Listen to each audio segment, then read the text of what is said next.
ಇವತ್ತು ಬೆಳಗ್ಗೆನೆ ಫೋಟೋಗ್ರಾಫರ್ನ ಮನೆಗೆ ಕರೆಸಿದ್ವಿ. ಯಾಕಂತಂದರೆ ಮದುವೆಗೆ ಕೆಲವೊಂದು ಫೋಟೋಸ್ನ ಬ್ಯಾನರ್ ಮಾಡಿ ಹಾಕಿಸ್ಬೇಕಾಗಿತ್ತು. ಸೊ ಹೀಗಾಗಿ ಅವನಿಗೆ ಬೆಳಗ್ಗೆನೆ ಬರೋದಕ್ಕೆ ಹೇಳಿದ್ವಿ. ಬೆಳಗ್ಗೆ ಯಾಕಂತಂದರೆ ಮಾರ್ನಿಂಗ್ ಟೈಮಲ್ಲಿ ಅಪ್ಪಾಜಿ ಮತ್ತು ನಮ್ಮ ಕಾಕ ಇಬ್ಬರು ಮನೆಯಲ್ಲೇ ಇರ್ತಾರೆ. ಸೊ ಅವರು ಹೊರಗಡೆ ಹೋದರೆ ಅಂತೂ ಬರೋದು ಲೇಟ್ ಆಗುತ್ತೆ. ಸೊ ಹೀಗಾಗಿ ಬೆಳಗ್ಗೆನೆ ಬಾ ಅಂತ ಹೇಳಿದ್ವಿ ಫೋಟೋಗ್ರಾಫರ್ಗೆ. ಮದುವೆ ಮನೆಯಲ್ಲಿ ಆಮೇಲೆ ಮದುವೆ ಹಂದರದಲ್ಲಿ ಪೆಂಡಾಲಲ್ಲಿ ಫೋಟೋಸ್ನ ಬ್ಯಾನರ್ ಹಾಕಬೇಕಾಗಿತ್ತು. ನಮ್ಮ ಅಪ್ಪಾಜಿ ಆಮೇಲೆ ನಮ್ಮ ಅಮ್ಮಂದು, ನಮ್ಮ ಕಾಕ ಮತ್ತು ನಮ್ಮ ಕಾಕೋದು, ಆಮೇಲೆ ಒಂದು 4 ಜನ ಇರೋರ್ದು ಫೋಟೋನ ತೆಗಿಸಿ ಬ್ಯಾನರ್ ಹಾಕ್ಸೋದಕ್ಕೆ ಅಂತ ಹೇಳಿ ಪ್ಲ್ಯಾನ್ ಮಾಡ್ಕೊಂಡಿದ್ವಿ. ಸೊ ಹೀಗಾಗಿ ಫೋಟೋಗ್ರಾಫರ್ಗೆ ಹೇಳಿದ್ವಿ. ಅವನು ಬಂದು ನೀಟಾಗಿ ಎಲ್ಲ ಫೋಟೋಸ್ನ ತೆಗೆದುಕೊಟ್ಟ. ಹಾಗೆ ನಾವು ಕೂಡ ಕೆಲವೊಂದು ಗ್ರೂಪ್ ಫೋಟೋಸ್ನ ತೆಗೆಸ್ಕೊಂಡ್ವಿ. ನಾವು 5 ಜನ ಅಕ್ಕ ತಂಗಿ ಯಾವತ್ತೂ ಗ್ರೂಪ್ ಫೋಟೋನ ತೆಗೆಸ್ಕೊಂಡಿರಲಿಲ್ಲ.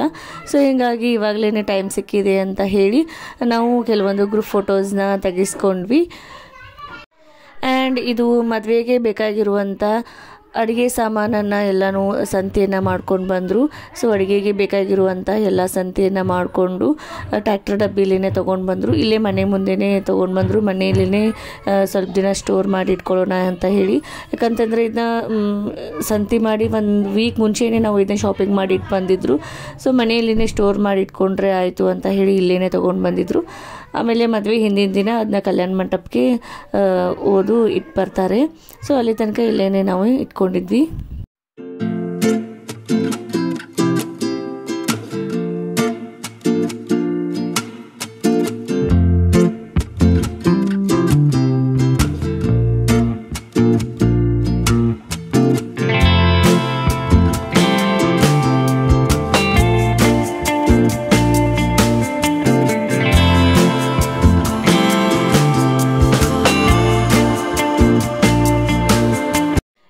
ಮಧ್ಯಾಹ್ನ ಟೈಮಲ್ಲಿ ನಮ್ಮಿಬ್ಬರು ವೈನಿಯಂದಿರು ಕರ್ಚಿಕಾಯಿ ಆಮೇಲೆ ತರಗವನ್ನು ಮಾಡ್ತಾ ಇದ್ದಾರೆ. ಇವಾಗ ಯಾಕಂತಂದರೆ ಗಂಡಿನ ಕಡೆ ಮದುವೆ ಇದ್ದರೆ ಮನೆ ಮುಂದೆ ನಾವು ಹಂದರವನ್ನು ಹಾಕ್ತೀವಿ.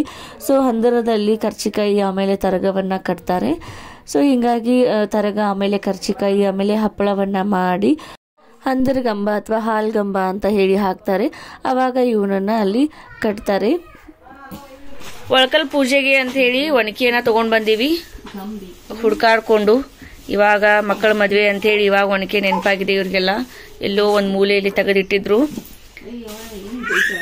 ಹುಡ್ಕಾಡಿ ತೊಗೊಂಡು ಬಂದೀವಿ. ಇನ್ನಿದ್ನ ಡೆಕೋರೇಷನ್ ಮಾಡಬೇಕು. ಫುಲ್ ಡೆಕೋರೇಷನ್ ಮಾಡಿ ಇಡ್ತೀವಿ. ಡೆಕೋರೇಷನ್ಗೆ ಅಂತ ಹೇಳಿ ಎಲ್ಲ ತೊಗೊಂಡು ಬಂದೀವಿ. ಆಲ್ರೆಡಿ ಎಲ್ಲ ತಂದಿಟ್ಟಿದ್ದೀವಿ. ಆ್ಯಂಡ್ ನಮ್ಮ Kavita and Savita, Pavitra and me and Sana 5 ಜನ ಸೇರಿ ಒನಕೆನ ಡೆಕೋರೇಷನ್ ಮಾಡಬೇಕು. ಆ್ಯಂಡ್ ಒನಕೆ ಡೆಕೋರೇಷನ್ ಆದಮೇಲೆ ಒಳಕಲ್ಲನ್ನು ಡೆಕೋರೇಷನ್ ಮಾಡ್ತೀವಿ. ಆ್ಯಂಡ್ ಇಲ್ಲಿ ಎಲ್ಲ ನಮ್ಮ ವೈನಿಯಂದಿರು ಆಮೇಲೆ ನಮ್ಮ ದೊಡ್ಡವ್ವಗಳು ಎಲ್ಲರೂ ಸೇರಿಕೊಂಡು ದೇವ್ರ ಸಾಮಾನನ್ನು ಕಟ್ಟಿ ಇಡ್ತಾ ಇದ್ದಾರೆ.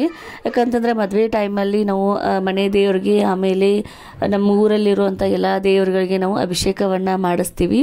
ಸೊ ಹೀಗಾಗಿ ಎಲ್ಲರೂ ಸೇರಿಕೊಂಡು ಇಲ್ಲಿ ಬೇಳೆ ಆಮೇಲೆ ಬೆಲ್ಲ, ಅಕ್ಕಿ ಆಮೇಲೆ ಸೀರೆ ಆಮೇಲೆ ಕಾಯಿ ಇವನ್ನೆಲ್ಲನೂ ಕೂಡಿ ಕಟ್ಟಿ ಇಡ್ತಾ ಇದ್ದಾರೆ ಅಭಿಷೇಕ ಮಾಡಿಸೋದಕ್ಕೆ ಅಂತ ಹೇಳಿ.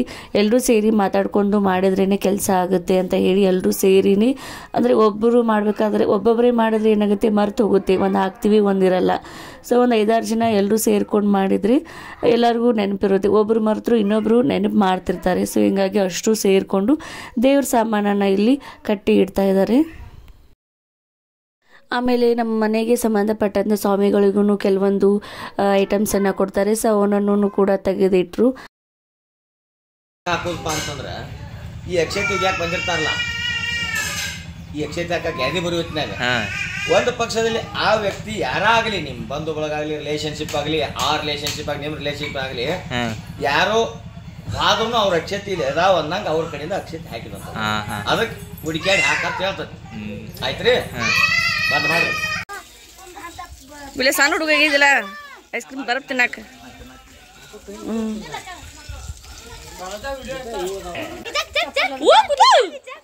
ಕರ್ಕೊಂಡು ಊಟ ಮಾಡಿ ಬರ್ತೀನಿ.